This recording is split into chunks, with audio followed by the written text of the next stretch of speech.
Hey guys, welcome to another video from Historic Militaria.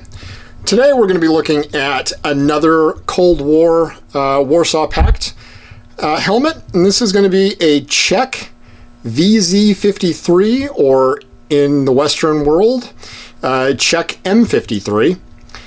These were, as the name implies, designed in 1952, and then in 1953 they were issued. The very first ones were actually rehabbed helmet bodies of SSH-40s, which were Soviet helmets that were sent to the Czech Republic, or Czechoslovakia, now the Czech Republic, but Czechoslovakia at the time, as a part of military aid to sort of rejuvenate the Czech military as it was being kind of put back together after the ruins of World War II.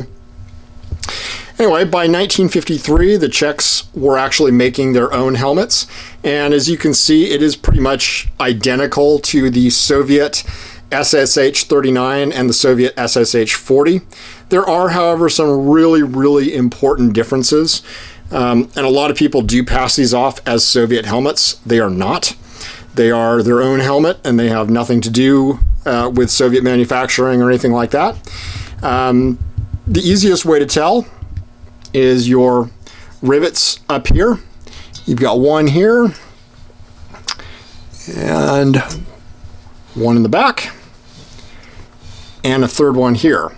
Now that is very indicative and similar to an SSH-39 helmet, but it's not the same. The other thing is, obviously, the color is going to be different. This is a more sort of, I guess it's a more muted green, whereas the SSH-39 was a very distinct Soviet green that you should definitely familiarize yourself with if you're looking to buy one of those, because those are quite pricey helmets and quite hard to find. The other thing is, if you do ever find one of these Czech ones that's got a ring of 6 rivets all along it, that is one of the original Soviet SSH-40 bodies. And what the Czechs did is they got the Soviet helmet and they actually did their own liner system, which was different than the Soviet liners. And they did a better liner. They did a liner that was more akin to the German Stahlhelm, which they were used to in their own military. So we'll take a look at the inside here. Get the chin strap off. And we'll move our head. And another thing that always gives it away as a Czech helmet is a stamp like this. You've got your cross swords, you've got your year and the size. That is a size 1, and the cross swords are the Czech acceptance mark, and 1958 would be the year of manufacture. So if you look at this liner, very similar to German World War II liners. Your drawstring, your 8-tongue liner, definitely nothing like a Soviet liner. Soviets would be 3 or 4 tongue in either a Gralex or a cloth, or something kind of close to that. I'm going to be honest, the Soviet liners were a lot more primitive looking and nothing approaching this kind of quality. And just the way it's held in is different than a Soviet liner would be.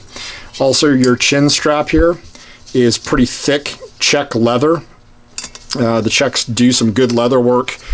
Certainly, Czech slings from World War II on their rifles were pretty nice.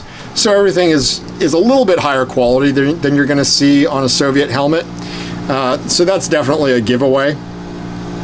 And again, just kind of eyeball everything, look at the color, look certainly for that stamp. Someone could remove it, of course, but if you ever see that, you're looking at something wrong. And just the construction inside the liner certainly is a dead giveaway that you're not looking at a Soviet helmet.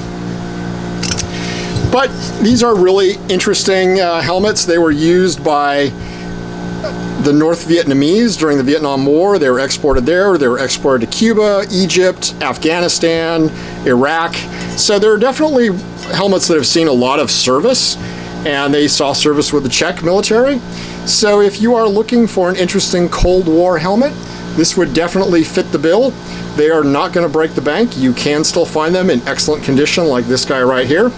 And it's just something to consider if you're looking to start collecting Cold War era steel helmets, because they're not going to be around forever and they're kind of underrated right now. But again, just a clone of an SSH-40, so you've got something like an SSH-40 without having to spend the money for one.